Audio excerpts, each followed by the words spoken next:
growth hormone, say with endogenous levels for longevity. Obviously, it's got lots of quality of life benefits, but then there is some evidence, for centurions that their IGF-1 levels are a bit lower. So, and there's some nuance there when you're young, having good IGF-1 levels is a sign of longevity because you've got a healthy liver.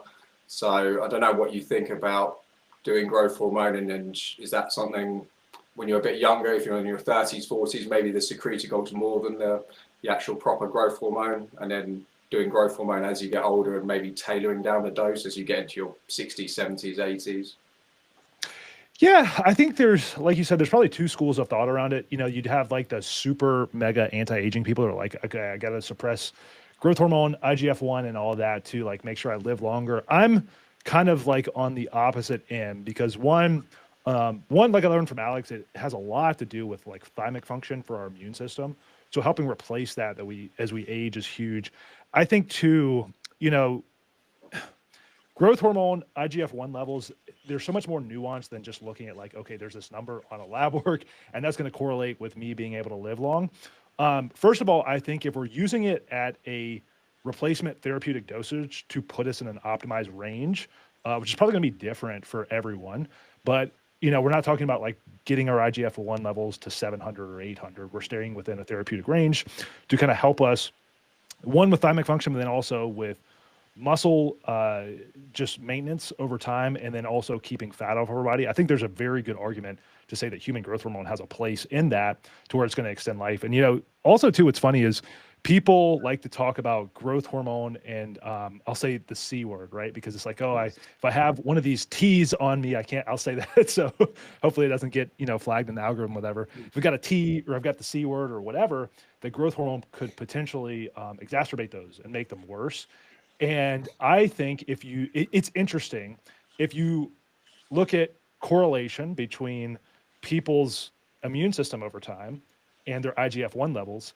Typically, they go hand in hand. So as your IGF-1 declines with age, typically what also else happens? Your immune system goes down. So does it have anything to do with it? I don't know. But I think if we looked at just on paper, IGF-1 levels with your immune system function over time, having an optimized IGF-1 level actually correlates with a better immune system, which what do I know is going to do for aging?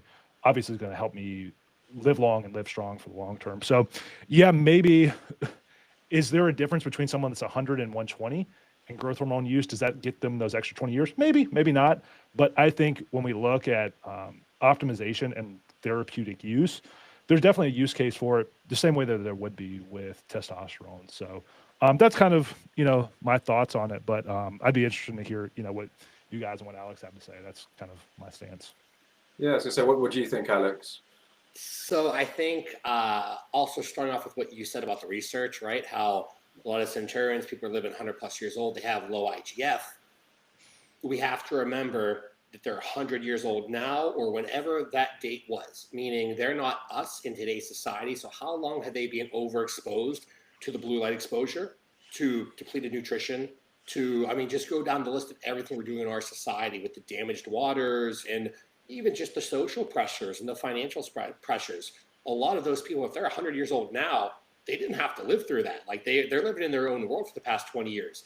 All this stuff really started getting bad really in, 2020 and like the 2000s, right? So about 20 years. Yeah. So if they've already been there, they've already lived their full life, they haven't had 80 years of damage done to them.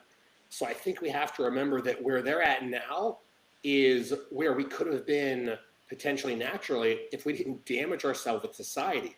So the problem is, though, I don't want to go back. I love technology. We're talking here. I love the foods and like all the options we have. So now we're having to fix that. One of those fixes beyond fixing our food sources, our water sources, our supplementation, to me really is that thymic growth hormone peptide side of things. Because again, we're inherently in a different world, a different reality. Those IGF-1 levels that were lower in the past also didn't have the insults that are in today's society. So since we have that, to me, it makes sense to have some kind of a growth hormone stimulus. It could be from a peptide, it could be from the exogenous hormone, but to me, it's that stimulus because like Hunter said, that thymic growth, that regrowth of that gland doesn't really happen outside of like metformin. That thymic response and that immune response, you get it from other players, but not the same way as if we stimulate the somatropic system. So again, going back also to dosage, I think that's one of the biggest things where people screw up. A lot of the people I work with in the longevity community that are like 80, 90 years old right now, they're taking like an eighth of an IU. Like no one talks about that. No one talks about how low of a dose. You need just enough of a chemical signal to turn on that thymic gland. That happens as low as an eighth of an IU. So they are taking a minute dose that no one else is really talking about because it's just not that really accepted. So it's never the hormone, the supplement, the drug. It's never that's the problem. It's always how it's used. It tends to cause the problems. So to me, whether it's the ipamorelins, the testosterone, the whatever, they all have efficacy. It's more how much chemical stimulation you need. And usually in this longevity conversation, it's minimal. You just don't need a lot. Yeah, and I was going to say actually, there's that trim trial, wasn't it, where they improved the size of the thymus and then reverse biological age. You know, it was with a Gen 1 clock, the Horvath clock, so it's not the most accurate for health outcomes, but it did show a positive outcome. And then that they were combining it with metformin and DHEA to kind of mitigate some of those side effects of the growth hormone. Yeah, and there was, do you remember that old research? It was probably from 20 or 30 years ago. Me and Carl Lenore were talking about the other day. It was DHEA, pregnenolone, and I believe it was growth hormone. And they were talking about regrowing the thymic gland. And they were talking about that again, like 20 years ago. So like that research, even though if there's new ones being done, it's still kind of old information. You know what I mean? So it's kind of like, and the tough part with research is how long do we want to wait for something to be proven in a study? How many years are we going to lose before the research is finally done to say, oh, this finally proves it? In reality, it's been done 20 years ago. So to me, I think if people are not having the DHEAs, the low dose growth hormone, potentially even the metformin, depending on the individual, you're kind of missing out on literally life. You're missing out on age in years you could be adding back in right now. Yeah, I think it's interesting too to talk about the peptides versus actual growth hormone itself. Just from what I've seen, typically like people in their 30s and 40s respond.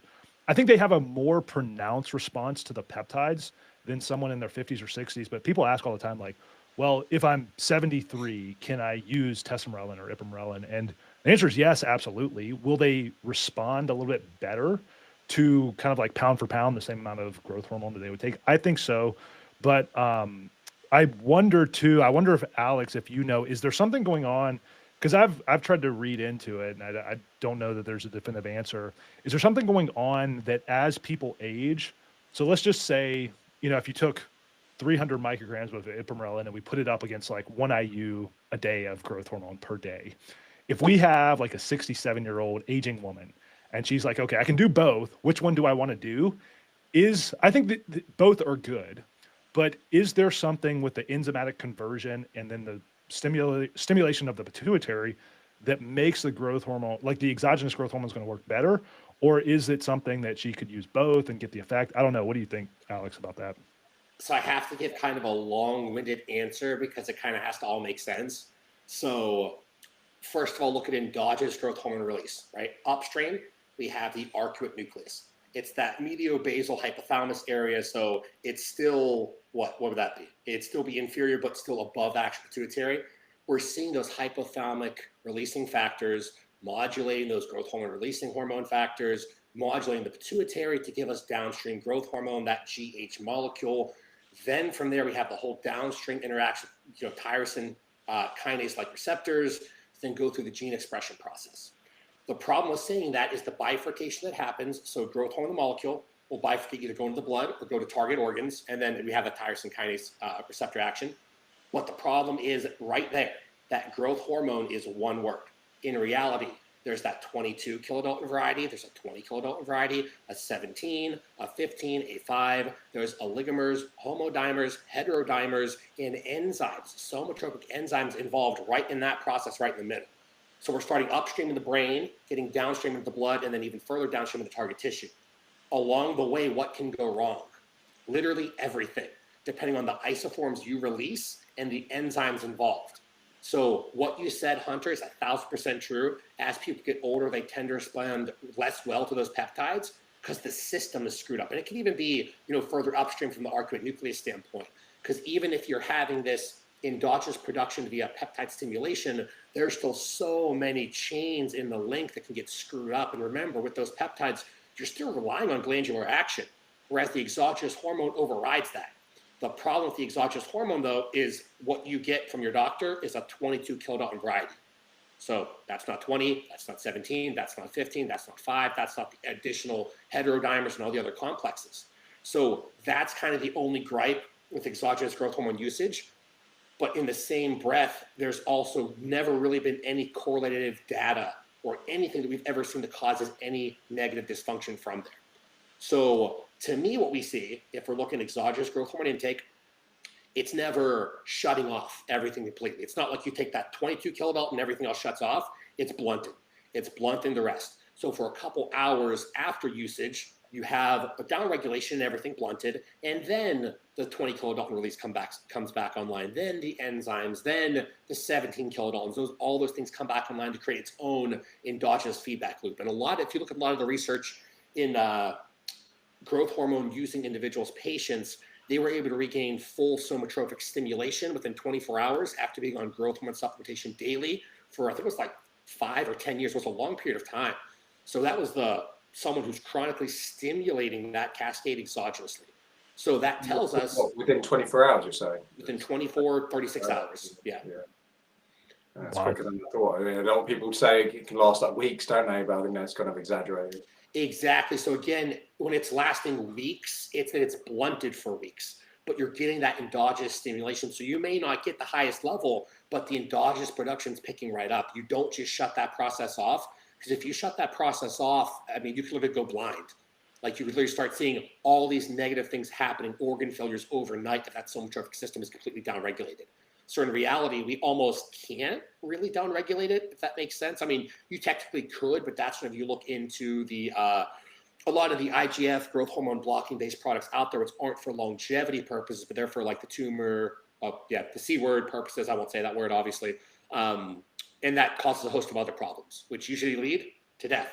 So blunting that system's fine. Tanking it is just as bad as overstimulating it.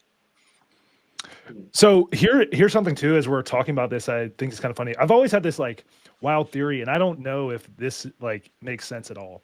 So we look at like testosterone therapy, and we obviously have like your HCGs and clomiphene and everything. And some guys will use those alongside testosterone therapy to maintain, enhance fertility. I've always wondered, is there kind of like, if we look at that, do the peptides work alongside growth hormone the same way that those things work alongside testosterone therapy? Meaning that if I'm 40 years old, I don't personally feel this way because I just mostly rely on growth hormone. I'll use peptides for certain use cases like throughout the year, depending on what I'm trying to do. But I've wondered for all the people that like, hey, I'm 38 years old. I want to take growth hormone, but I'm kind of worried about the pituitary thing, which I think is more or less overblown. But hey, let's just say that's, because that's how people think.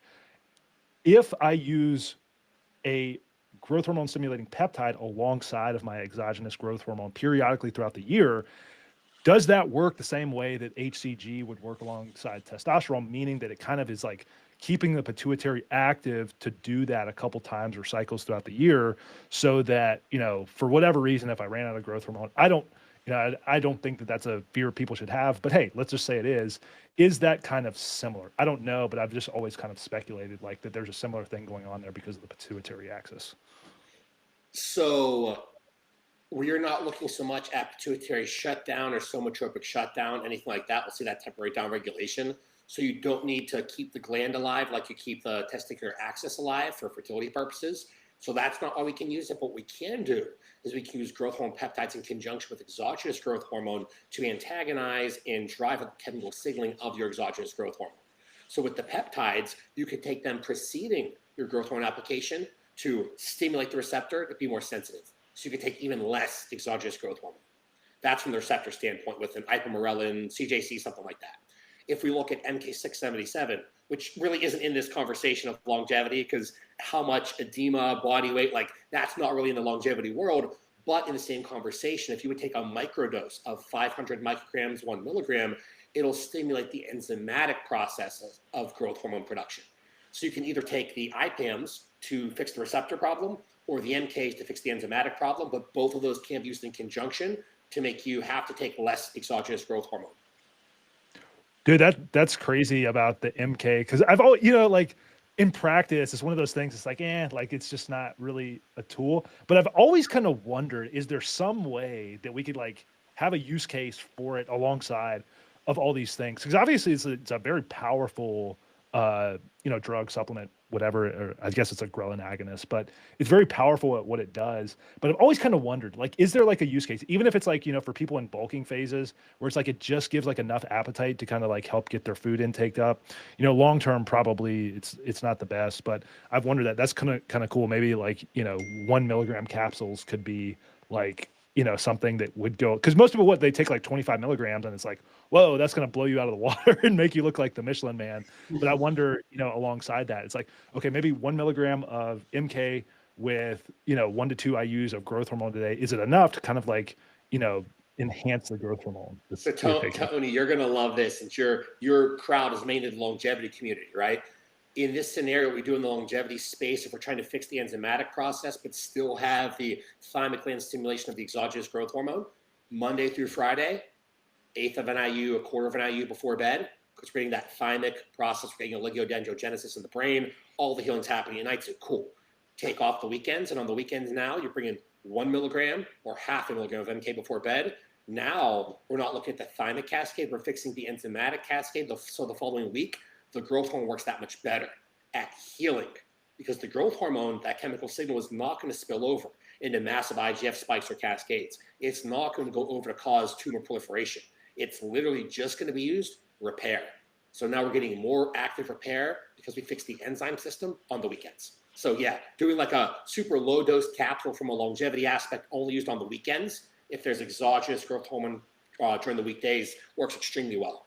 Yeah, and it'd be very cheap as well, because I mean, if you get a 10 milligram capsule and get it in that for MK, then titrate that down, and then it'll last you years, wouldn't it? Yeah, right. I mean, what 5 mg caps? That'll last you 5 weeks if you just do it on the weekends, 1 milligram each. That's pretty awesome. That's cheap.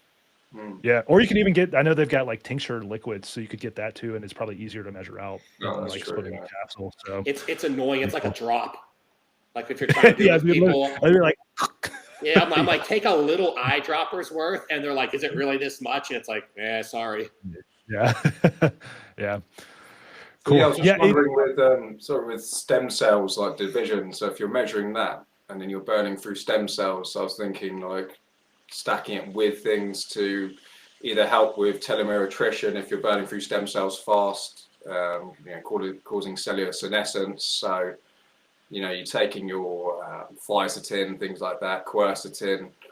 I don't know. What do you think was things to activate stem cell, like your stem cell pool, to avoid exhaustion over the years? Yeah, like a phenazonium flossiquea, over-the-counter supplement-wise. That's like one of my favorite ones. In stem regen, that's one of the algaes they use. But I think I actually had a conversation with someone over in the camel racing, horse racing world, and I believe they said that AFA is like their source is going downstream, or there was something with the sourcing. Either way, there's a lot of other products out there to drive that natural endogenous stimulation of stem cell release. The biggest peptide one's going to be GHKCU, though, which is stem cell mobilization. Yeah, so even adding that as like a conjunctive therapy, if the stem cells are a problem, which they kind of are for everyone, doing that kind of like not even bi-weekly, but every other month, once a month, some kind of therapy like that, or with your exogenous stem cell therapies can help a lot. Yeah.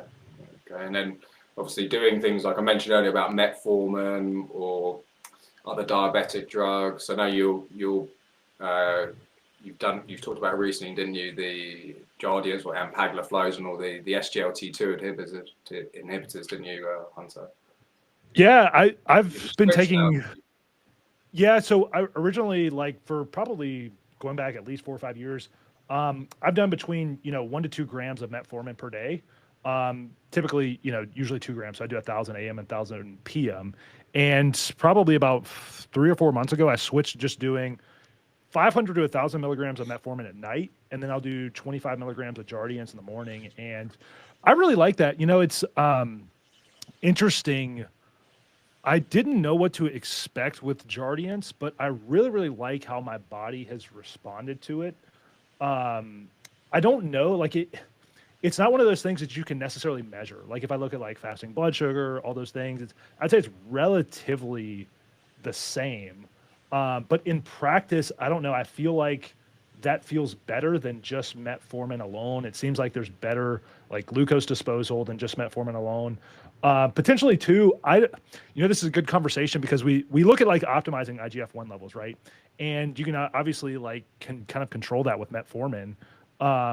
Is like there a sweet spot where we can use jardians to get like all the benefits of metformin, but without necessarily like suppressing IGF too much, to like retain muscle and all those things. So I don't know. I really like it in practice. I don't know as much about like, the science of like how it would stack up for metformin for some of those other pathways. But I think for the optimized individual, metformin plus jardians plus dihydroberberine, in like a small amount throughout the day, like jardians in the morning, I'll take like dihydroberberine, like 100 milligrams to 200 milligrams throughout the day with meals, and then metformin at night. Seems to do like a really good job just from like systemic inflammation, and then also too for like glucose shuttling and, muscle maintenance and everything. Yeah, that makes sense because I've noticed I've switched completely from I was on metformin to jardians, and then the metformin, I think, as my growth hormone levels when I last measured, they were like 150, so not great. And then being on metformin, I was just noticing just a lot of DOMS from it. And then switching to jardians, I guess it's not working off a different pathway, just paying out the glucose rather than directly, like inhibiting mTOR. And then so I'm noticing I just don't get the same DOMS from that. Interested in making that switch. The cool thing with that whole conversation, what you said, Hunter, was modulating and managing IGF with these kinds of players. It's cool because it's not just selective metformin, right? So if we look at how it's really lowering IGF and these growth factors, it's all going back to insulin binding proteins. So if your plasma insulin levels are coming down, you're improving your nutrient partitioning, you are having to release less insulin from the pancreas to cover said glucose or lipids or nitrogen, whatever, nitrogenous compounds. That is going to slowly do what? Lower your cache reserve of growth factors because there's less IGF binding proteins in circulation because you're managing your insulin better. So the insulin manages the binding proteins. So if we're managing the insulin, you're managing the binding proteins, and then regardless of what products you're taking, it's going to be pulling down your growth factor levels.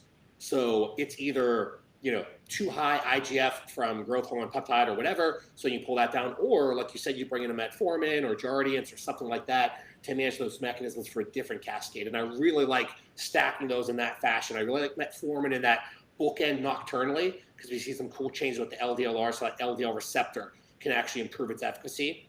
We see the jardians doing kind of the bulk of glucose partitioning, right? And it's not even just glucose, it's nitrogenous, it's lipid, it's handling all of the nutrients. It works so well in that AM fashion. And then, like we said before, the dihydroberberine throughout the day, the Akkermansia-based changes, those gut-based changes also then complement further glucose metabolism. So that's like the best way to do it, honestly. Like if you had to like one way to kind of fix all insulin inflammatory-based problems, probably jardians, dihydroberberine, and then metformin before bed. Okay, yeah. That's what I've been doing for the last 3 months, and it feels amazing. And during that time too, like over the winter, that's kind of like usually when I'll do more of like a little bit of bulking phase. And I've been using exogenous insulin like pre and post workout during that too, and it just seems to even respond that much better when I'm doing those too. This is a conversation that like, well, we can see how much we can talk about, but I think I'll just say for people that are enhanced athletes, so people that are using things to enhance performance, whether it's peptides or anabolics or whatever, I think something like metformin and jardians should be common practice for the longevity conversation because we know people are going to do those things. We know they're going to use, like anabolics or whatever. And I think if we look at like lipid profiles, insulin regulation and all those things, those go a long way in allowing people to one, stay on lower doses over time instead of having to like blast doses for physique enhancement or whatever. So I know it's a separate conversation, but I do think it's interesting that, we kind of have this marriage of worlds of like performance enhancement with the longevity.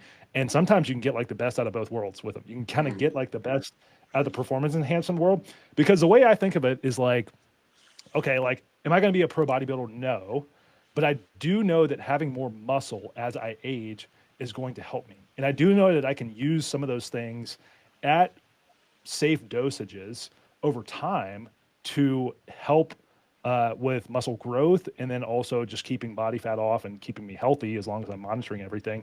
And I think things like jardians, like metformin, and all those things, you could call it like mitigating the side effects, but I really think it actually like enhances some of those things at the right dose to help people stay healthy for the long term. So I don't know. My thought, just from like what I see from, like the audience and stuff, is that we have a lot of people that want to like marry the best out of like the performance enhancement world with the longevity world. And I think that's kind of like a reflection, with using some of those things to do so.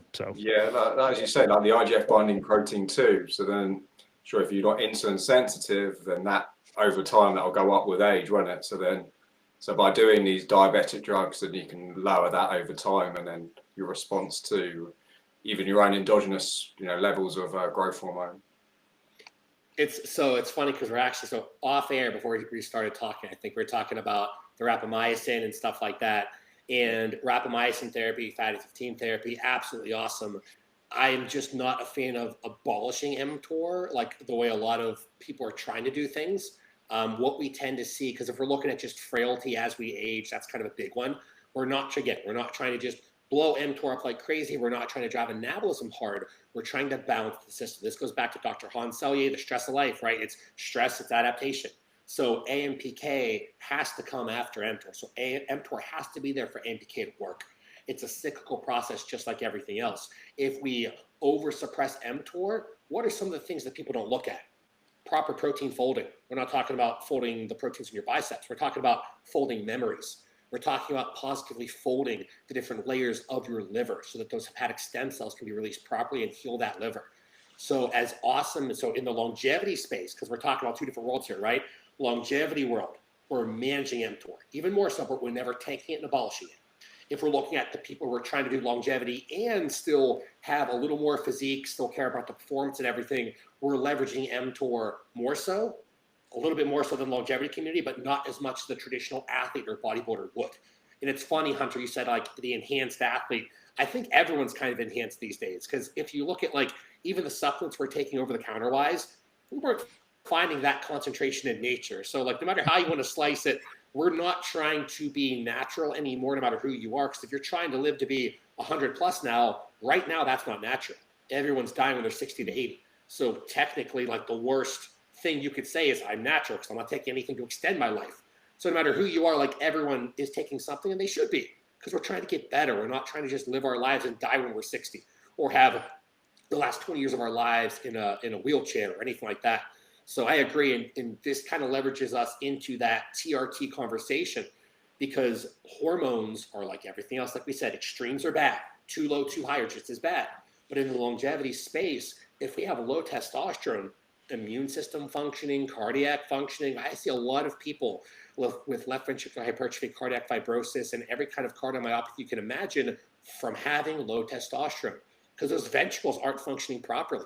So just in the male community, women start to have a lot of neurological protein misfolding, and they start to kind of go crazy. They start to lose their ability to fold memories, remember things, and then that's the stereotypical like nagging housewife. And I hate that stereotype, but that's where it's coming from. It's a real thing. Like 2 out of 3 cases of Alzheimer's is women, not men. So. Exactly. Yeah. So it's 1,000% true. And a lot of that can be fixed with basic hormone replacement therapy. Again, though, we're talking about 1 to 3 milligrams per kilogram of body weight. Above that, yeah, you're kind of tipping your toe into that other realm. That's where the maybe even like 3 mg per kg. So like 3 to 4 mg per kg could be that longevity performance athlete trying to look the best, whatever. Versus if you're like just longevity based, 1 to 2 mg per kg minimum. Like that's generally where like the testosterone will be at for males. For females, that'll change dramatically. They're usually at like 4 to 10 milligrams total per week, but obviously that depends on how they metabolize and cleave that. And then progesterone, estradiol, that's going to depend on their levels as well, because they might get enough stimulation just from upstream testosterone from their doctor. But yeah, like in terms of marrying the conversations now, I think this is where that HRT conversation really comes in, because it's needed if we're going to live to be 100 plus years old. Because if not, I mean, that's going to be the first thing that's going to kill you, the indirect effects of having low hormonal profiles. Yeah, and I hear this a lot from people that are saying, like, oh, well, TRT is not longevity. I'm like, what are you talking about? And yeah, because they hear people doing like 250 milligrams, like, and then they're 25 years old, they probably didn't, their levels weren't even low and they didn't really need it, pushing the envelope. But it's not necessarily what we're talking about here. And yeah, as you get older, and yeah, same as interesting, we're talking about growth hormone and then IGF-1 levels in centurions. When they look at testosterone, higher endogenous levels of testosterone in centurions, they actually generally have higher levels of it. So yeah, it is an important part of the conversation. Right. Well, go ahead. Well, I was going to say, I don't think people really have a choice. Yeah, there's the 25-year-old, to which I think the genetic expression of 25-year-olds today was much different than it was 25 years ago. Meaning that a 25-year-old today, if you went and picked one off the street, I think is probably going to average somewhere around like 250 to 300 nanograms per deciliter total testosterone. Whereas like 25 years ago, it probably would have been 700. So I think the in utero conferring of testosterone to men today is just completely different because of birth control, chemicals, and everything. So like that's probably a different conversation, but let's just take the average aging person, 40s, 50s. One, for men, like I would say you can just choose to suffer because you're going to be at lower levels. And so if you're not going to replace it, it's more choosing to suffer. But the interesting thing about women is, you know, peri postmenopause, talk about the Alzheimer's, Tony, like women do not have a choice. I'll just give an example of my own mother who wouldn't mind me sharing this. My mom is healthy, super fit. She works outside. My dad's a landscaper. She works with my dad. She's always outside doing stuff in the sun, moving around, you know, like very active, very spiritual, very like just you would look at her, people are like, she doesn't look her age. And I noticed like after she had gone through menopause, like just over the last 5 to 10 years, like her emotions were just like not as stable. And I'm like, you know, obviously I'm into this stuff. Your family's always the last person to listen to you. And I was like, Mom, just go get your blood work done. And she would get physically mad at me. Like, I don't need blood work done. I'm healthy. Look at me. Every time I go to the doctor, they tell me I'm fine. You know, like, just go get the blood work done. And we'll see how it looks or whatever. So finally convince her. She goes and gets her blood work done. This is what is interesting. Every inflammatory marker, perfect. Because obviously she's not inflamed or whatever. You go to her hormones, testosterone, 0. Estrogen, 0. Progesterone, 0. I mean, like, not registering on the thing. And you would look at her and be like, oh, this is a healthy woman in her late 50s, you know, and, you know, like there's nothing wrong with her, right? And so at that point, it became real for her. And this is what millions and millions of women with suffer in. That's probably not who's listening to most of this audience, but they probably have wives or partners. So many women after that age, they don't have a choice. So they're either going to be in suffering with no hormones, or they're going to replace them. And we live in this weird thing with like the WHI and, you know, like all the confusion around hormones, but it really does suck for women. And I'll just say with my mom, she got on testosterone and estrogen progesterone replacement. Her life in the last few years could not be like, it's like a complete 180. And it was good before, but the feeling of how she feels every single day now, her sleep, you know, like her emotional well-being is so much better. It's vastly enhanced, and it's because she has the requisite amount of hormones in her body now to just where she feels better. So I just say that it's like one of those things, you know, to go back to the natty conversation. Yeah, okay, like 25 or not, like I would still take testosterone if I was 25 if my levels are low, but that's a different conversation than some of these aging people because they really don't have a choice. So yeah, and it's definitely a quality of life thing, as you say. If someone's genuinely low, then you know, when people say it's not testosterone, it's not longevity minded, well, what are you comparing it with being hypogonadal? Then how's that good for longevity either? it's not, you know, and that's what's crazy. Yeah, and then I get people, oh, why wouldn't you do the test boosters? And yeah, we can talk about Peptides or Tonkat, I don't know, but for myself anyway, I mean, my luteinizing hormone, when I've been off, like doing washout periods, like there's nothing, my luteinizing hormone goes sky high, and still even then, you know, my balls don't play ball, you know, excuse the pun, but yeah, they just don't work. So that's why I kind of skipped that whole route, going down that rabbit hole of test boosters. I don't, yeah, for some people, yeah, they can help, you know, yeah, as you know, they are, it's a transient kind of rise and you will have to cycle things. It can get expensive. So sometimes, you know, just going down the testosterone route is just the easiest option, isn't it?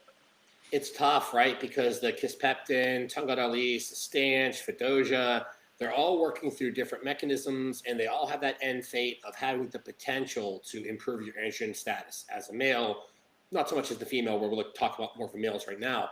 But clear across the board and spectrum, I've just seen so much variability that if you have someone who's so adverse to taking TRT, awesome. Go with the over-the-counter route. Try the Tongado. See how you actually respond first of all. Add some boron in there to change that actual androgen binding affinity constant. I don't think it's so much SHBG because that's a different conversation, but start there. And then go maybe the Kisspeptin route. And then if things aren't working, maybe the HCG route or enclomiphene. There's so many different steps you can do before you take TRT. If you're completely opposed to it, at least do something to try and fix your hormones now, because that androgen status is so important for men and women. So as long as you're trying to do something, you can always start low and build up. You don't have to go, if you're crazy against TRT, there's like 1,000 steps you do before that, as long as you're trying to do something to get in the right direction. Yeah, I'll even say, sorry, go ahead, Tony.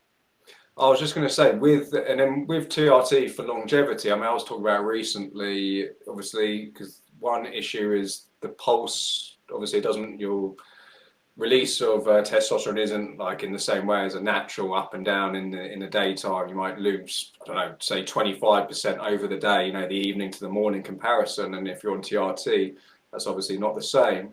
So I don't know what you think about trying not over stimulating mTOR in that fashion by having chronically elevated testosterone levels. Yep, I love that. And I want to take that one if you don't mind, Hunter, because we talked about this at the beginning of the conversation, right? If our natural biology was so incredible, then that natural pulse of testosterone would be keeping us alive to 100 plus. Naturally, we're supposed to live to be 100 plus. It's supposed to be like 100, 150, 120, depending on who you talk to, what research you read, all that stuff. But that's naturally we should be. No one's doing that anymore. The centurions are, but they're also now 100 or 110. They've already passed. They lived a different life. So because of our society today, our biology is not good enough. Like, it's just not, unless if you are okay with only living to be 60 or 80, which is fine. It's everyone's decision. But if our biological response to how we process mTOR and how we stimulate our own endogenous testosterone production, males and females, if that was enough, then we'd be living to be over 80 and healthy over 80, not just alive.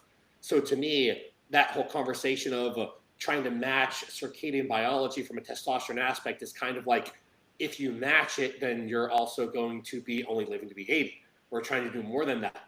So we're trying to overcome those problems. So the mTOR stimulation goes further more than that. And remember, mTOR, it's talked about like it's a blanket statement, right? Just like the C word, it's a blanket statement, yet there's 10,000 different types of the C word. With testosterone and mTOR stimulation, mTOR is affecting things in the liver, in the kidneys, in muscle tissue, in mitochondria, in the brain, in your eyes. There's protein folding going on everywhere. So where is that mTOR happening? Where is it so globally bad? No one ever talks about that in longevity community, right? It's just mTOR is bad if you overstimulate it. And that's true if it's overstimulated to a chemical signaling degree that's supra-physiological, right? So if we're staying in that slightly more, because remember, right now, physiology is different. Reference range on testosterone, right, used to be like 1,500 nanograms per deciliter, at least over here in the States. And then it went down to 13, and then 1,200. And now certain lab works I've seen it's down to 700. Like, that's the top end of the reference range. So now, technically, being super physiological is going to be 100, or 1,500 nanograms per deciliter. Most men feel their best about 1,000 to 1,500. And that's naturally where things should be if you're trying to optimize things. If you're above that, and again, it depends on the metabolic rate and the dismantling capacity of the individual. But for these guys, if you're staying in that range, that's technically physiological. The problem is the reference range changes year to year to accommodate the society, and the society is getting sicker, right? So to me, it's not so much mTOR as a blanket statement is a bad player, because it's not. There's no bad players in biology. It's overstimulation chronically. So if you go through periods of 2,000 nanograms per deciliter plus, might not be the healthiest thing long term, but it's also not going to kill you. If you're staying at sub 1,500 nanograms per deciliter as a long-term longevity therapy, everyone's just going to thrive there, because that's where we were at naturally before life happened, before society happened, and before they changed the reference ranges. And you can just look back at research, or not even at research, look at lab work. Look at your lab work from 5 years ago or 10 years ago, and you'll see the reference ranges are changing. They're changing because of society. Yeah, So go ahead, Tom. Well, I was going to say, it also makes it easier not to prescribe testosterone to people. Right? If you move the reference range down to like, what's the bottom now? It's like 264. It's like, sorry, you were 268. You've got perfectly normal testosterone. It's like, meanwhile, the guy is like deathly suffering, depressed, anxious, and like can't do anything. So it's crazy. So yeah, I was just going to say with regards to talking about the reference ranges. So what about someone who's say 100 years old on TRT? Would you say about scaling down the dose from say if they were 1100, maybe they should be at 800? Do you think that as you get older, there should be a little bit of tailoring down? Oh yeah, most definitely. So what to me, it's once you cross, usually it's that 80-year threshold, because I have again a lot of people that 89-year range. And to me, once you get there, if you're like 700 to 1,000 as a male, you tend to be pretty perfect.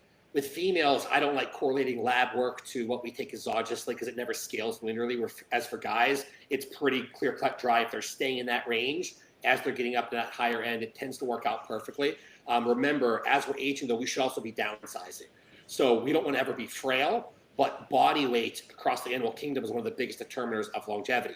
So like for me right now, I'm 240. I have my game plan to slowly pull off 10 pounds every couple of years. And the long-term goal for me would be like 180, 190, something like that, because lower than that and I'll be frail, just with my bone structure, my genetics, and all that stuff.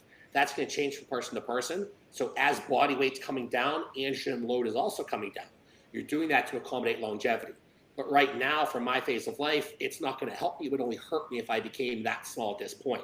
So like you said, as you're getting older, you're scaling things. You should be losing muscle tissue once you get to a certain age, but you shouldn't be wasting muscle tissue. So if you're that hypermuscular guy who's, let's say, 5'8", 100 kilos, then probably shouldn't be there, after you're 80 or whatever, depending on your structure. Maybe start pulling off a little bit of size, or just get leaner, depending on what that looks like. Your body weight should go down, and then androgen load should go down because you just don't need it as much, but you still need to be in that optimized range. So let's say maybe up to 1,500 nanograms per deciliter for the majority. Once you get 70, 80, maybe pull that down to 700 to 1,000 and see where you feel best, because that's also going to change based on the person and where they feel best at. Yeah, and I guess there's other biomarkers too, like your hematocrit, Exactly. LDL, all these other things. Yeah. So alongside this conversation, I'm going to talk about something that I've been doing lately, and I didn't know how it was going to go. So I'll give context. Typically, like on 200 to 250 milligrams of testosterone per week, my estrogen would run somewhere from like 17 to like 26-ish.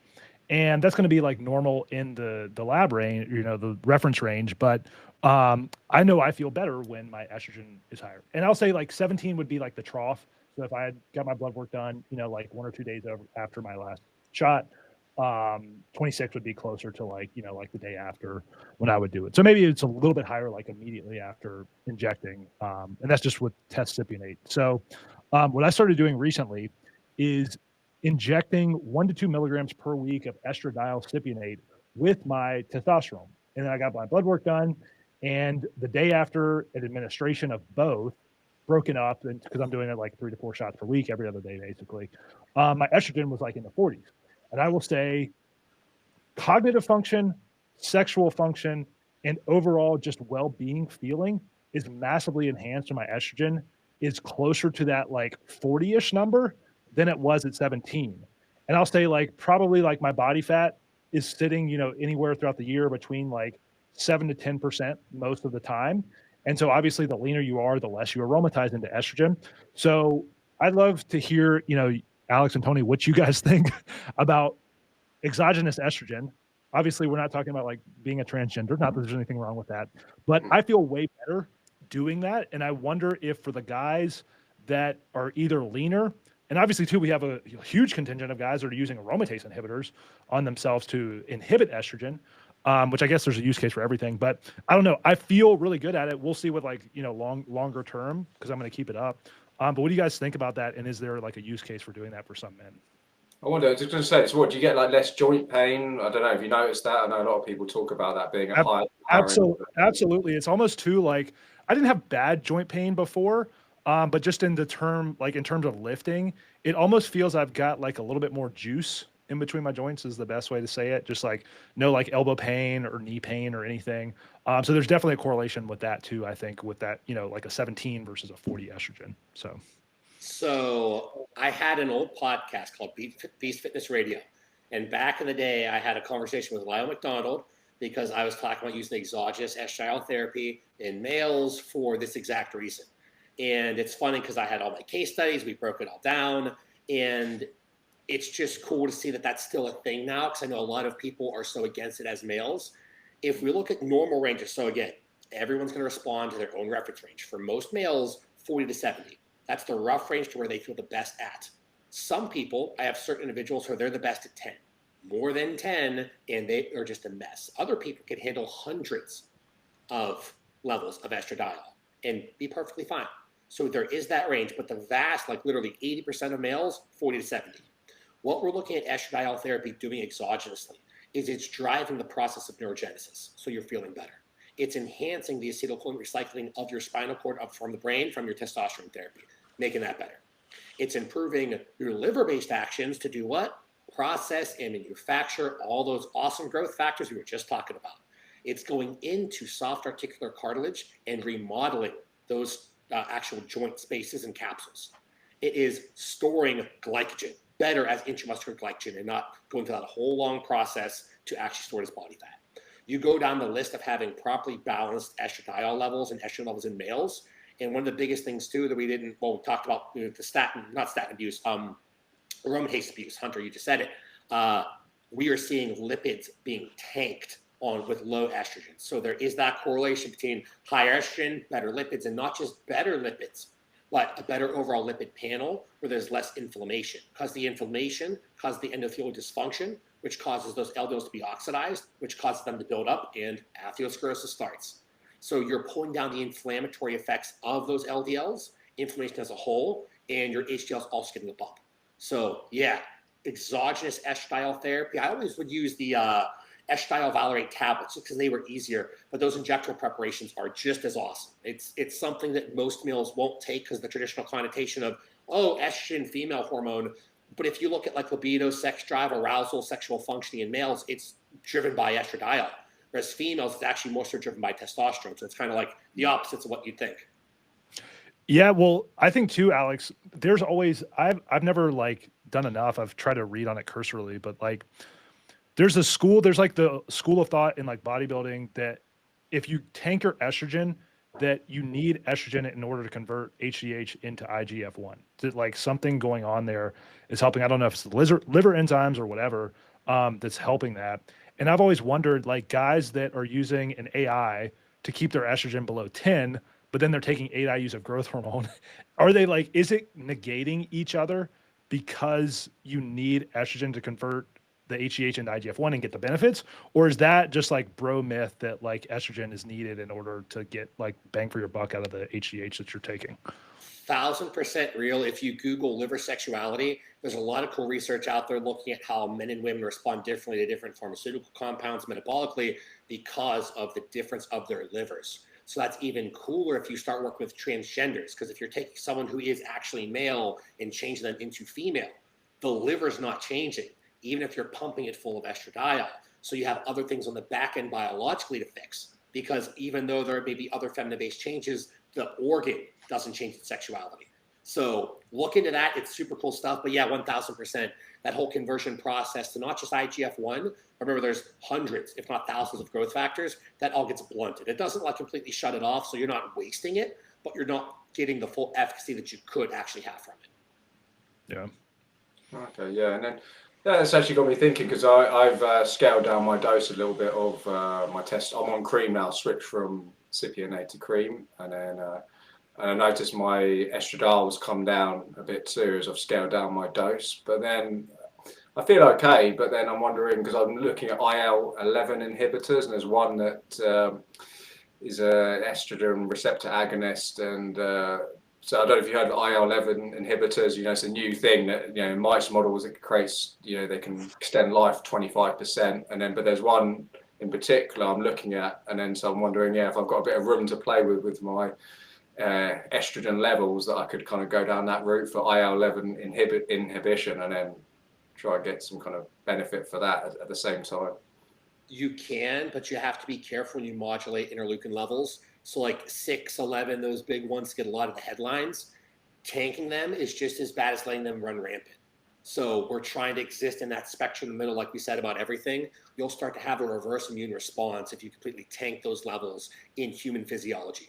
We see that all the time with retatrutide, where people overconsume retatrutide, chemical signaling is too strong, tanks IL-6, and you get the psoriasis, the dermal-based problems. You get swelling of all the lymph nodes and glands. You literally are having an immune response because there is no more stress. There is no more ability for you to adapt. So glandularly, your body almost doesn't know what to do. So it freaks out. So that's an interesting route to go down pharmaceutically, because again, we want to blunt it, not abolish it. So it'd be something like a once weekly, once monthly therapy. The day-to-day, that's where you're always going to run into problems if you overmanage interleukins. Yeah, I wonder with the IL-11, because they're saying it's like because that's another one of my IL-6, trying to get that down. It's steadily going down, but then IL-6 is they say it's almost like a hangover from prehistoric times, where if you evolved from coming out of the water, they think that we don't necessarily need it as much as the other interleukins. Interestingly, but yeah, it's another rabbit hole going down with that one. Well, no, it's tough though, right? Because everything has crosstalk and cross communication. Crosstalk is actually more so used in like the ligand receptor based world, right? But all of these interleukins are dependent upon each other. And just like how certain people say we don't need this specific organ, it doesn't do anything. It's there for a reason. Same thing with interleukins. So to me, I'm always kind of wary of pushing anything too high or taking anything completely, because of that cross communication. If our research still can't clearly define it, it's probably there doing something.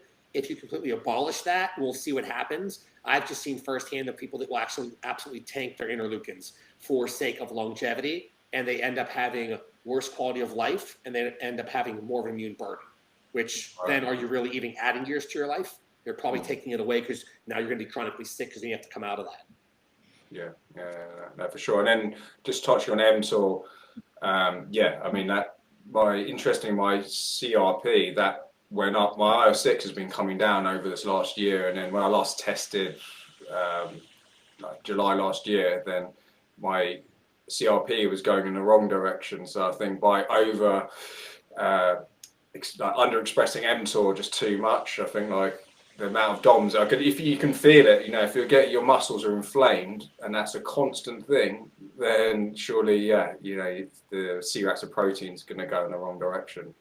And you need, so HSCRP wise, I think the number for most reference range is like you should be below 0.8. In reality, all the longevity research is below 0.5, but there's periods of time where it will raise because of hard training, because of infection, because of pathogenic viruses, whatever. So as long as you said, like you say, if you're working it down over time, we don't want to tank it, we want it managed, because that's one of the biggest things that'll cause the cardiac issues, the atherosclerosis. It kind of bleeds over into everything, really. Yeah, and also I was just going to say, it's DNA methylation, CRP and IL-6 I'm talking about, so it's kind of not the transient, I do regular tests, blood tests for that. But yeah, it does, it's just an interesting one that you can push these things too hard, as we talk about mTOR inhibition, where it can start having the opposite effect. Yeah, exactly. So you want to talk about SLU, right? Because that's another one. Oh, yeah. You can push too hard, and then you can have just as many problems. I had in Hunter, I think Jay sent us that same email of someone abusing SLU doses. I had someone just reach out a month ago, and they were taking, I think it was 100 milligrams, actual milligrams of SLU. They were buying it in bulk. They have disposable incomes. And what we saw, and again, I'm bringing this up to the forefront again to remind people, chemical signaling. It's coming back to chemical signaling. What we saw from 100 milligrams of SLU was bottomed out testosterone, bottomed out sex hormone binding globulin, which is not bad. It's a transport mechanism, right? Bottomed out estradiol, sky high HSCRP, skewed interleukins all over the place. EGFR went down it was like 92 to 42. It was one of the biggest drops I had ever seen in the shortest periods of time. Every single hepatic marker was out. Bilirubin, alk phos. It was just a mess. It honestly looked like the lab work of some drug addicts that I've worked with, to where you're like, okay, this is just like, you're doing everything under the sun. Like something's going on here. And it was all from taking too much SLU. But for everyone out there listening, remember that we tend to talk about 100 micrograms to start and then working up based on response. This individual is taking 100 milligrams. So that's a dosage that I've never heard of. Most people can't afford and will never take. But I think it paints the picture, start this conversation off right, to where everything has a place and purpose, but more is never going to be, it's not always better. We start low, we like to build up. So I guess that's how I introduce SLU. Yeah, I don't know, dude, where this came from. Like, I remember when Jay and I started talking about it, we'd have these people and be like, yo, stop with the kiddie doses of SLU. You need to be doing 25 milligrams. I was like, dude, I've done 1,500 micrograms, 1.5 milligrams, and that is like, it'll blow your socks off. So like, I don't know why I would, that was like the point of diminishing returns for me, was like 1,500 micrograms. I was like, okay, bring it back down, like, okay, like experiment and then bring it back down.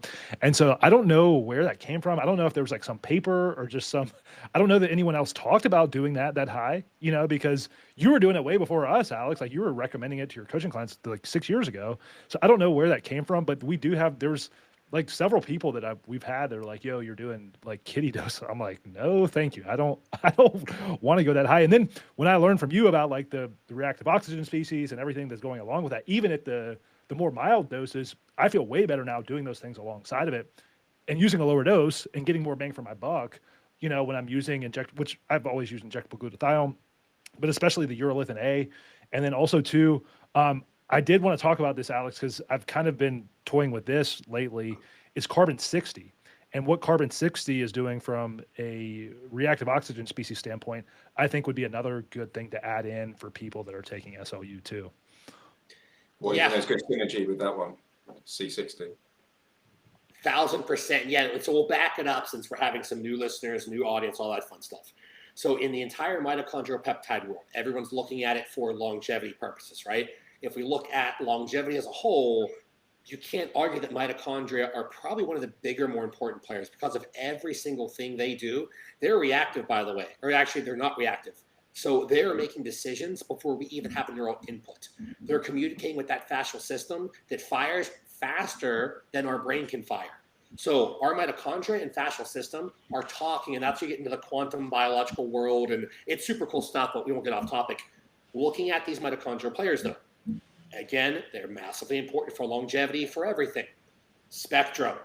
Too much is just as bad as too little. What we're looking at in the mitochondrial world is overspinning these ATPase. So we have those ATPases that are spinning, right? If you have dysfunctional mitochondria, they're spinning a little bit slower, pushing out a little less ATP, just being less dysfunctional. As you take mitochondrial peptides, spinning faster. More ATP, more cellular healing, better communication, better fascial interaction, everything. You spin it too hard, it starts to throw off the process and literally throw off the spin of the mitochondria. That's what gets into the quantum world, where then now we're seeing a dumping of oxidative load. So it's literally generating reactive oxygen species by overspinning. Now, the problem with saying that is that's from only overstimulated mitochondria. You don't get that from over-the-counter mitochondrial players, really. Urolithin A is the one that would come in and actually pick up and fix like the damaged recycled mitochondria, so that's a cool recycling player. The carbon 60 would actually come in, it'll traverse and it'll actually stick itself, get stuck in the mitochondria. And basically, it doesn't actually work this way, but I like describing it this way. I kind of think of it as like a little straw, and it just lets that extra ROS and oxidative damage leak out. It literally sticks there and it'll pull it out through some cool mechanisms, but I like the straw concept because it's getting stuck there. It sticks there, it stays, and it slowly bleeds it out. So we like those players. But once you look into the SLUs, the MOTCs, the SS31s, these peptides are strong. They work so well, and some of them you have to dose pretty high. Like SS31, that's the organ healing player that as you dose it higher, you almost get linear results until the opposite happens. ROS spinoff, you have problems. Same things happen with SLU because it's in the mitochondrial world. We're taking too much, which changes from person to person, overspin mitochondria, and you start creating more oxidative load. So you're creating more stress that you're actually trying to solve in the first place. You're actually going against the grain versus with it. So all these mitochondrial peptides are going to be the biggest players in the longevity, really push, and that will put, I think Dave Asprey was really pushing that forward as like the key front guy about mitochondrial longevity. And a lot of people other have too. I just think like it's 1,000% accepted, but I don't think what's been accepted is the overspinning of those ATPase causing more problems. So SLU comes in, 100 micrograms, 250 micrograms. The lowest dose your capsule, your product you can get, I like 100 micrograms, and slowly build up. Most people will be in that 100 to 400, maybe 500 microgram range.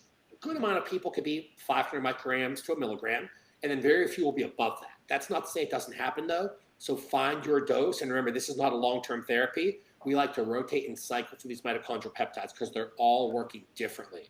If we compare SLU to like MOTC, perfect example, right? MOTC is mitochondrial open reading frame of the 12th sRNA-C. The name tells you exactly where it's at. You zoom inside the mitochondria, look inside the mtDNA, so the mitochondrial DNA. You zoom in a little bit further, it's spitting out these short open reading frames. Look at what it's spitting out. Zoom in a little bit further, it's spitting out those MOTC molecules. So that's working from an intramitochondrial aspect, whereas SLU is driving the entire freaking mitochondrial system in overdrive. So parts and structures of the mitochondria and the organelles that I don't even think our science really even knows about yet is also being spun, which is probably good for a lot of reasons, but also probably bad for a lot of others if it's being overspun from too much chemical signaling. So, So I was going to say about dosing. So, I mean, would you say you're of a school of thought, obviously cycling SLU, and then what about during the daytime? I think you've talked about, Hunter, about doing it morning and evening SLU, if I remember right. I think your content, I don't know, but yeah, do you think it's better, because obviously the half-life of it, do you think it's better to do it just pre-workout or do it morning and evening to get some kind of activation of your metabolism? I've done both. I've done morning and evening. Right now, I'm just using it like pre-workout, usually in the mornings, and it seems to do pretty well. But I've split it up to like 250 in the morning, 250 in the evening. For me, it never disturbed my sleep or anything like that. Some people will get like tachycardia or whatever. I think that's pretty dose dependent for people. So for me right now, I've just been doing it pre-workout in the mornings, but I've done it extensively in the evenings, and it seemed to work good. But I think too, just like kind of, I played all around with dosing, going high, going low, doing it here, doing it there. That's what I think ended up for me, just from a use case and practicality standpoint, being the best in the morning. From a timing aspect, it's interesting. So the more I started digging into pharmacokinetics and dynamics and looking at what happens in reality across the spectrum of supplementation, pharmacology, peptides, whatever, we start to realize, at least in my paradigm, I stopped learning half-lives because they mean nothing to me. So what we're looking at here is looking at, instead, if we want to take a deeper understanding of these compounds, it's harder to understand these because it changes from compound to compound, but they all exist on two principles. They all have non-genomic action and genomic action. So non-genomic, right now in a picosecond. So you swallow SLU before the tablet is even being dissolved. What do we talk about with mitochondria? They're not reactive. They know what's about to happen. They start to act the moment SLU touches your tongue, because that oral biome starts that whole process. So non-genomic. The genomic stimulation is then what happens from SLU over the upcoming weeks, months, and years. Because the moment you take one compound, one drug, one supplement, one peptide, you're forever epigenetically changed. So they say that basically epigenetics changes every 10 years, basically. So it's these 10-year increments. But what you're doing day to day then changes it, because it's 10 years from today, and then 10 years from tomorrow, and then 10 years from the next day. So what we're doing is changing that on a day-to-day aspect. So chronic and acute action. Now, SLU, for example, every drug has both. Everyone has to see how they respond to that acute action, because some people take SLU, they don't feel it. Like, they won't feel it acutely within 60 minutes. I'll take it. I feel it in it's exactly 33 or 34 minutes. I don't know why. I've timed it tons of times. For me, I just cleave it and metabolize it that fast. Other people, they'll take it and they'll feel energetic all day, but they'll never feel that kick in. So if you're that responder where you never feel that kick in, you're getting more genomic action, which is fine.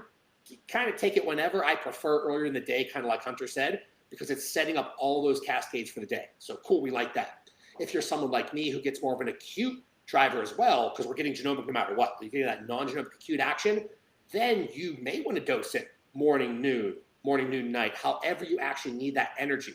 For me, if I took it before bed, it'd be the worst thing ever.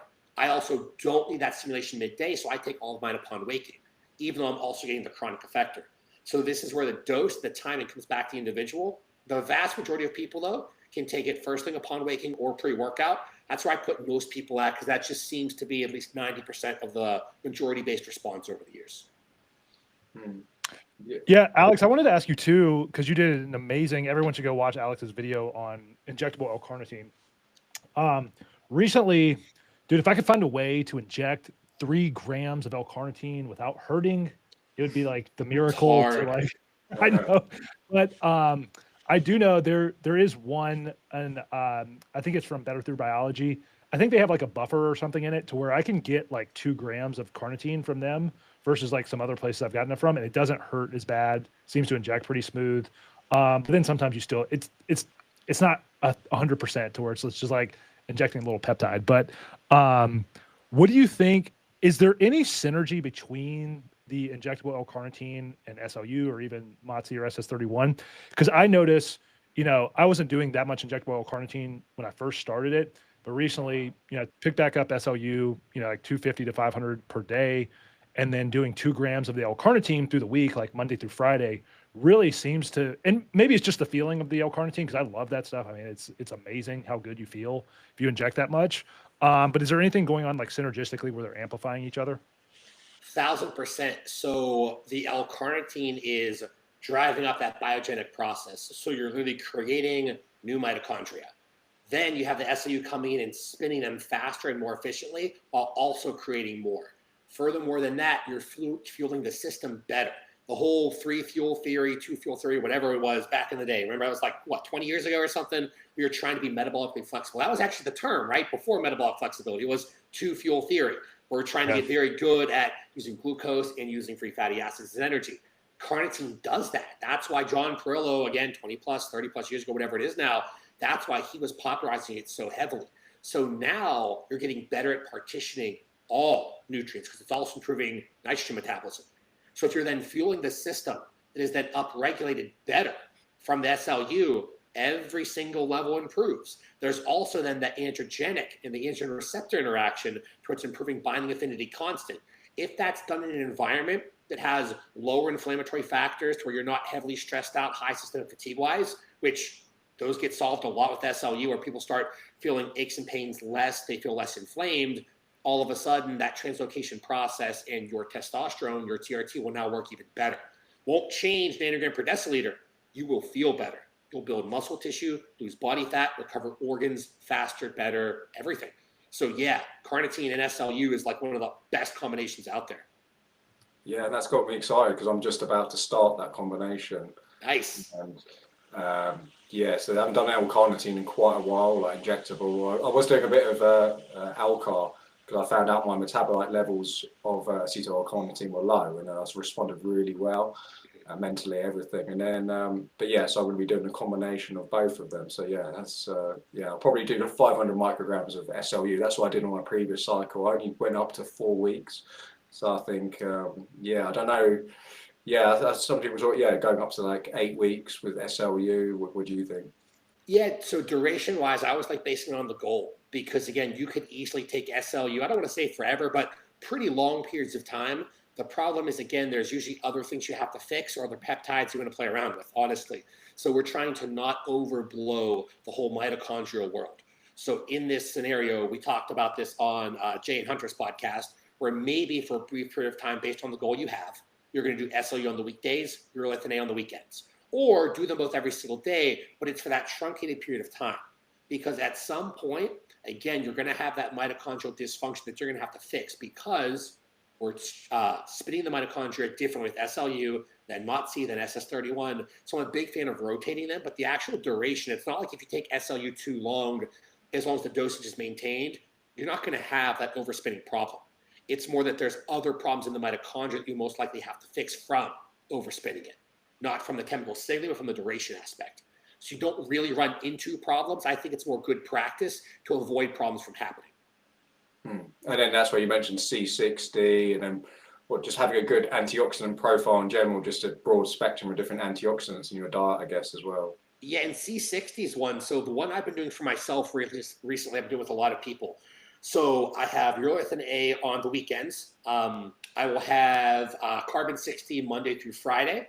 Then I'll have hydrogen water Monday through Friday. My C60 is midday. It's either from a linoleic acid or caprylic acid, depending on if I need global stimulation or neurological stimulation midday. Then after my work day to recover so I can play all night crazy with the kids and not miss a beat, that's where the actual hydrogen water comes in.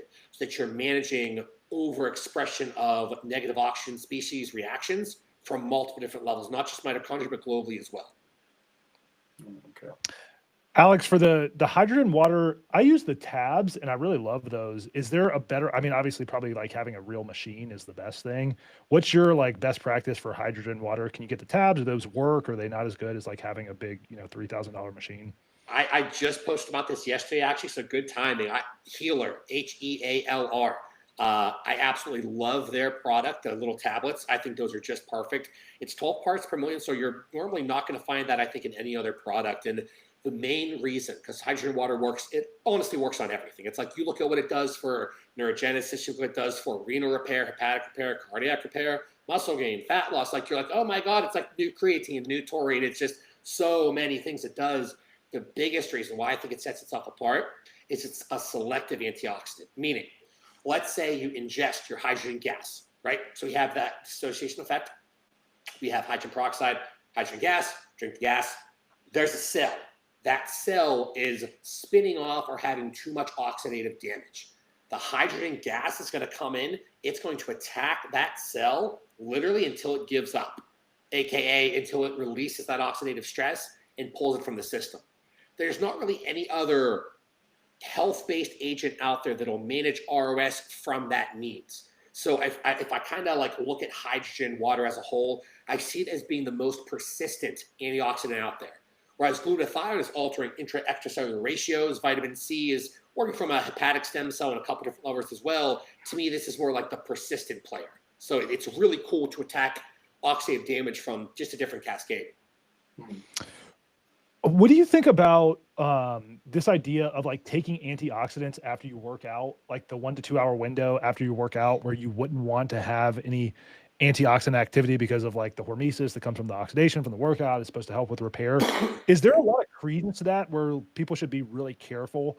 Because I think about like hydrogen water, you know, like, okay, if I were to drink that after my workout, or let's say like someone works out in the evening and they're like, okay, I want to have my hydrogen water, would it be useless or like counterproductive to do that? Or is that something that's more or less overblown and people, because that's a huge thing people struggle with. They're like, well, I've got all these supplements and then I can only train at like 5 a.m. or 7 p.m. And then like, I can't do them. And then like, what am I supposed to do? And then I'm trying to time my growth hormone peptide around not eating and then my antioxidants. So do you think there's like a lot of like credence to that? Or is it something that we should not really pay attention to? There's a lot of credence to that because once again, it's going back to stress adaptation. So in general, I say for most people, we're trying to not manage inflammation.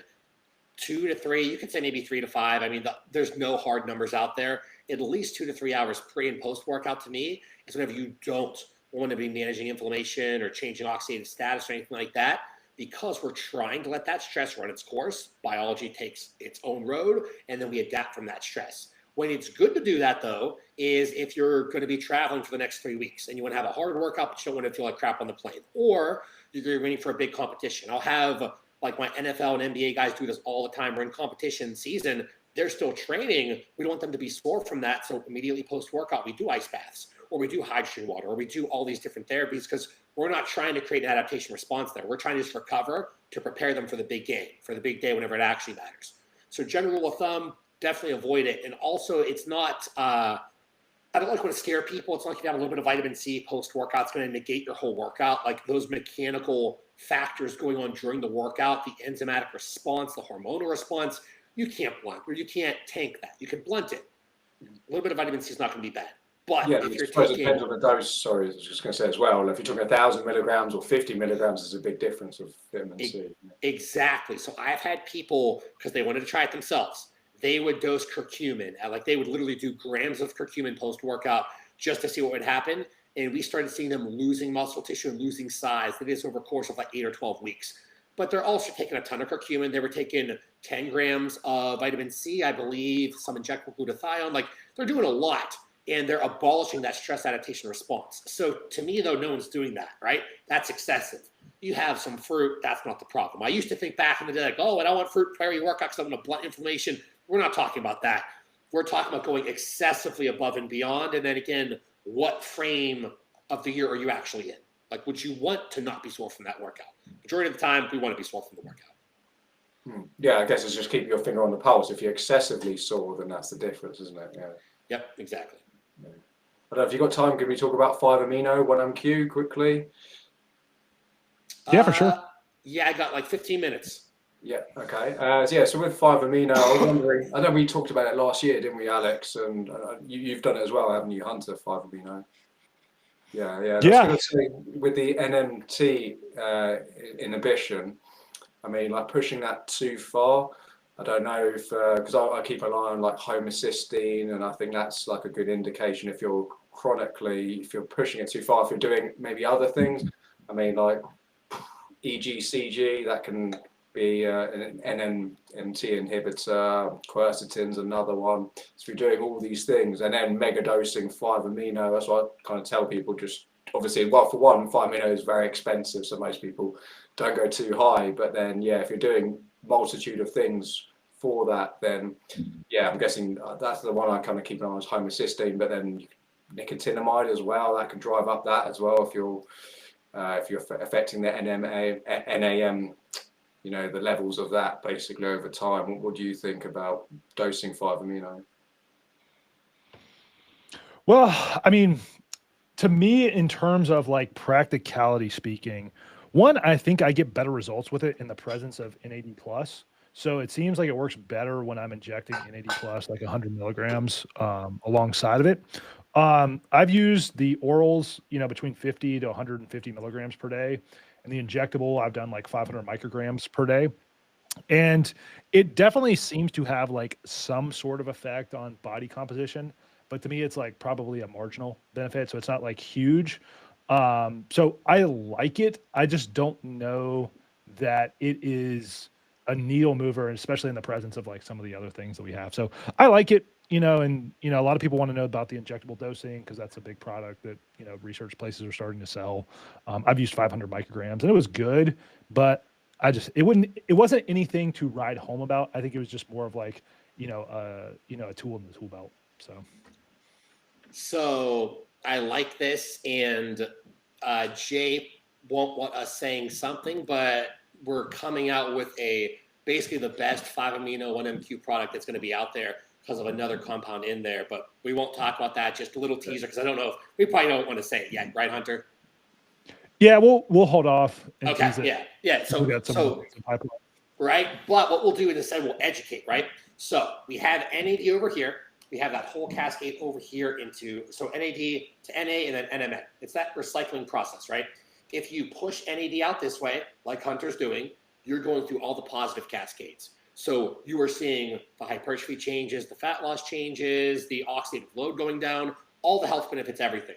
The problem, though, is if you have too high of nicotinamide N-methyltransferase pushing out through this way, through that NA cascade, with too high of CD38 levels, what's it going to do? Fuel senescent cells, fuel cancer cells. Oh, there it is. Fuel bad stuff, basically. So what usually happens when people will take a lot of these compounds, the NADs, NMNs, is they're pushing all the way through here. And then it's recycling because they have too high of NMNT levels or CD38. 5-amino-1MQ comes in because it fixes that NNMT enzyme. The problem is, though, it's not usually doing enough action to then push it back through that nicotine mononucleotide cascade to give even more NAD, because that NAD, that sirtuin, peroxisome proliferated active receptor gamma, all those cascades, that's what we're trying to get to over here. So 5-amino, like Hunter said, it's either a dosage problem or they're not taking the other things in combination to push it backstream enough. So what you have to look at over here is 5-amino-1MQ is awesome, does some great things, maybe a non-genomic player, so we tend to actually want to dose it morning, noon, night, or morning and noon, usually more than one time, depending on the individual. If using it for body composition change, if using it for longevity benefits, that could be used once a day, a couple times a week, something like that. But again, we're stuck over here in this dysfunctional world with it. You're taking it, you're getting some stimulation back. But again, like Hunter said, he had to take extra NAD to get anything out of it. So if we're trying to just take that 5-amino, you have to make it better. Over-the-counter wise, there's some basic ones. There's Japonica sophora and there's parsley. That fixes even further nicotinamide N-methyltransferase levels and CD38 levels. So you can take that and make your 5-amino-1MQ work better, push it back through here to give you more NAD. Or there's a different compound you can combine with our 5-amino-1MQ that's going to do that basically times 100. And that's one of the products we're actually going to be bringing to the market. And I don't think a lot of people even know about it, heard about it, but that'll be like the next iteration of what I think NAD products are going to actually be. Yeah, because I guess you, like I say, you want to fix the whole NAD salvage pathway, don't you? Yep. Not just focus on one area and forget everything else. Exactly, because it's all cyclical, it's all recycling, it's all dependent upon the global system. So if the global system isn't fixed, then 5-amino is going to do a decent job and not that well. But if you fix the global system with some of these other compounds in 5-amino, it works that much more efficiently.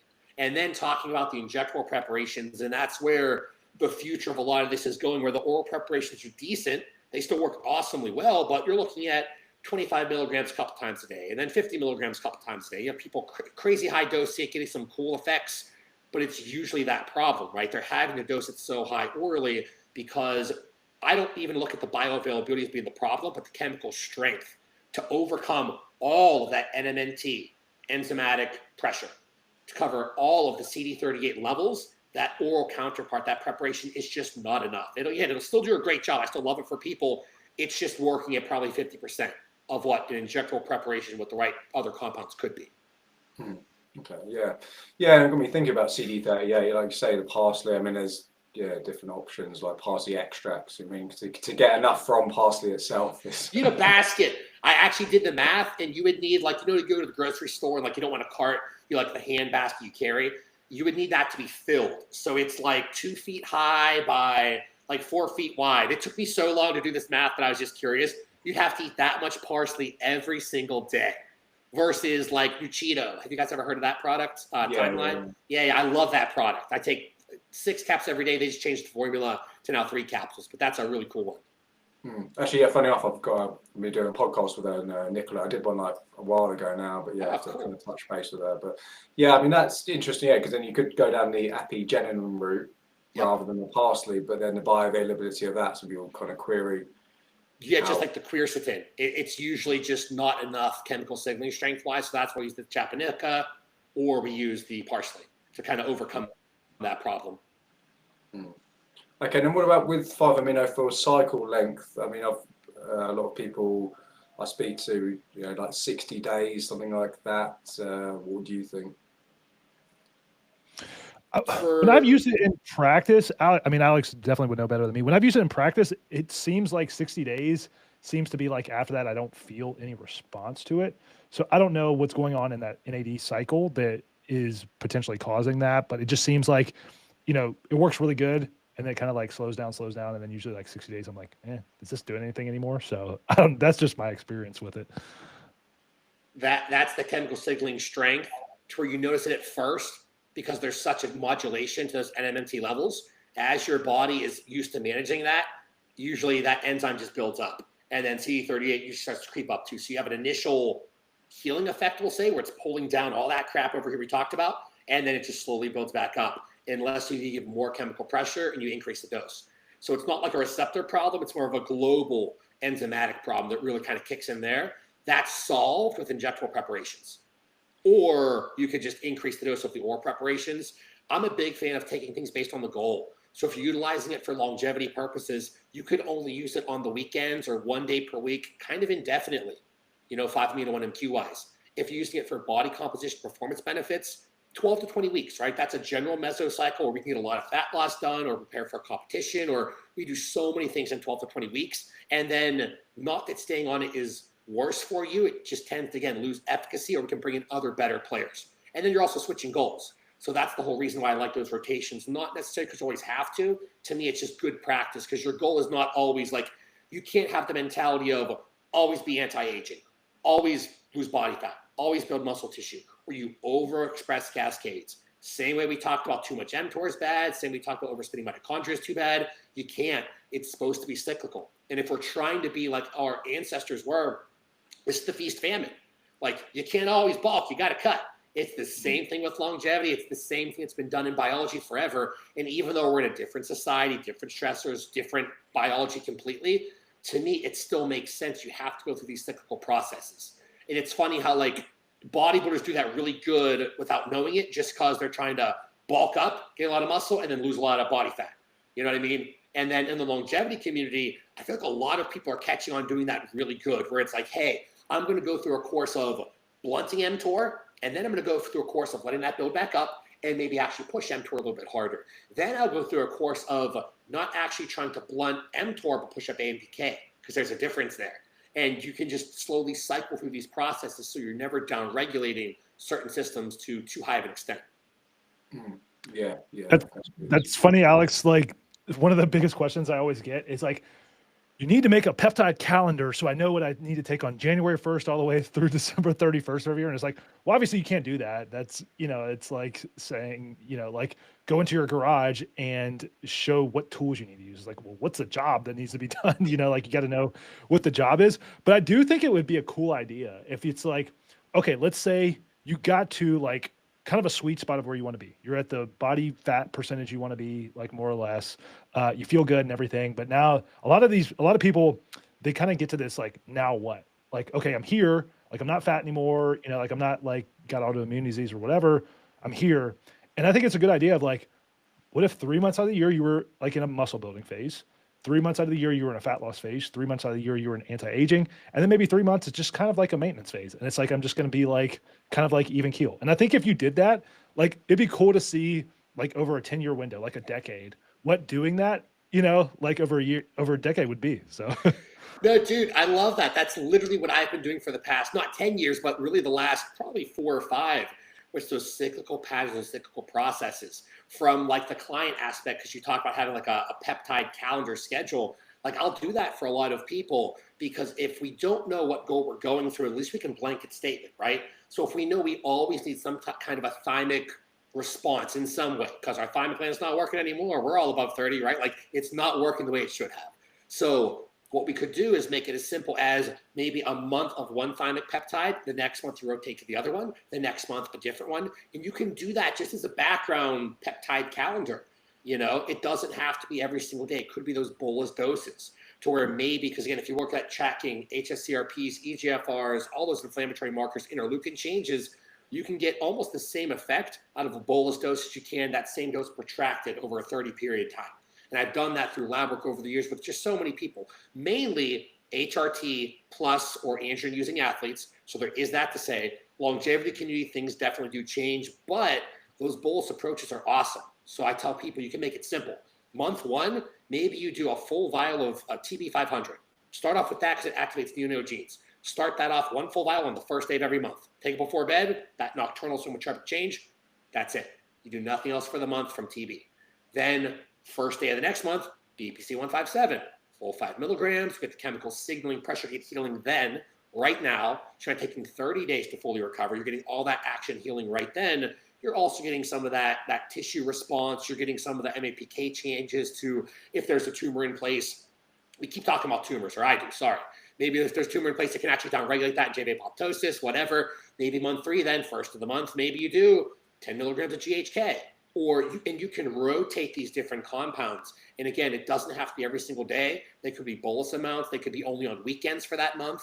So you could set up a whole bunch of ways based on your goals. But doing something like that, like you said, Hunter, like that's actually something a lot of people can do right now in terms of like, look at the broad goal, not like the goal right now, not like build muscle, lose fat, longevity. Look like broad spectrum. What do I think I always need replacement on? Finding peptides, Yeah. For sure. Yeah, it's obviously, like you say, cycles of things. You don't want to be pushing one pathway just continuously, and that's what I've kind of found out over the years. Like if you're just looking at your pace of aging score and nothing else, and then you're just wasting away muscle, and then like grip strength, I've noticed that's come down. Yep. Little things like that, and you're just constantly, burning muscle, catabolic. It's not ideal, especially if you're talking about longevity at the same time. Then it's all right when you're 40 years old, but when you're 60, 70 and you're burning away muscle, it's just like you need periods of, as you say, feast and famine to kind of rebuild, don't you? And you look like you're 17 years old, so you're clearly doing something right. I feel like me and Hunter look older. Well, I think I was going to say, like, that's the problem with doing these things, like, doing the rapamycin, I've stopped doing like samorelin, the ipamorelin, but then at the same time, then I have to be mindful if my skin's not, those fibroblasts, the collagens not being produced as much, than pushing other things like the GHKCU, the BPC to kind of, like help with IGF-1 expression in certain areas. If I'm, my growth hormone levels, I think getting back on that is about symptom relief. So I do feel better when I'm on those secretagogues, but then, you feel like you're younger, your sleep, you get more recovery from your sleep, you don't need as much of it, or you get better quality sleep rather. And then but then it's a double-edged sword. But then if you're chronically pushing that all the time, then that's where the kind of like problem is. So it's trying to get that nice balance in between. Yeah, I agree. And Hunter, Sure. I didn't mean to say you looked old. I think he's younger than both of us. So. Dude, you're completely fine. It's funny. I was gonna say, I used to, when I was 15 years, well, I guess I would have had to have my license when I was 16. I could go into Walmart and buy Call of Duty, which was rated M, and you had to be 18 years old because I had a beard. Same. And I looked like I'm basically saying when I was 16, people thought I was like 27. And so like now I'm 31. So like hopefully, you know, like you stay within a range, but it's also too the facial hair. But I've just always like, you could go Google Hunter Williams, like when I was younger in high school or college or whatever, when I played football, you can look up pictures of me. When I was 16 years old, I looked like I was 25. So okay, so you probably haven't changed too much over the years. Then you've kind of like stabilized. Yeah. Hopefully, we'll see, but we'll see. Time will tell. So whether like what I'm doing stands up in practice, you know, versus theory. So plus the beard, though, you're right though. Like if you'd shave that off, you'd probably look like you were 17, even if you always like looked older. Because I always looked older too. If I have like really dense facial hair, like I look like I'm 50 years old. Yeah, Taylor, my fiance, fiance, for that reason. yeah, my fiance Taylor, she gets mad at me when I shave completely off, because I will do it periodically just to like, because it feels better. You know, sometimes it gets, you know, you get spiders in your beard or whatever. But she gets mad because it's like, oh, you feel like you look like a little baby, you know, like, and I'm like, okay, well, I guess there could be worse things I look like. So speaking of, I'm so pumped to meet you and Taylor in person in like literally 2 days. That's gonna be awesome. It's gonna be awesome, man. I can't wait. There's gonna be like amazing speakers. Obviously, you're speaking there and everything, so it's gonna be fun. I can't wait. So, yeah, Tony, we're going down to Tampa. It'll be FOH live, and like again, me, Hunter, and Jay have only been talking now for like 2 months or whatever. But like, I feel like I've known them forever, so it's cool to actually now meet in person and like go through this whole process and seminars. And I'm excited. It'll be cool. Yeah, I was going to say because when you were at the Olympia, Hunter, a few months back, and then Mike Coxsix, I was talking to him a few weeks back from Balance. Oh yeah, we hung out with him a lot at the Olympia. He's awesome. That was Jay had known him before, but we hung out with him because we did like the Olympia University panel and stuff. So he's really cool. He's a really cool guy. I think he streamed the panel on his YouTube channel or like uploaded it or something like that. But he's a really cool guy to talk to. So. Yeah, so I was going to say I'll send you the Riverside once it's all finished like uploading. I'll send you the links for it so you guys can just download it. I'm sure there's loads of good shorts and just distribute it however you want to do it, and then I'll probably just break them into a few episodes on mine and Awesome. Yeah, that'd be awesome. And I can publish it too. Can publish the shorts, publish the long thing. So let's do it, man. Good podcast. Yeah, just like, and then I guess we can just have a think about it next couple of months, plan something else, maybe a few more topics, and just see how it goes.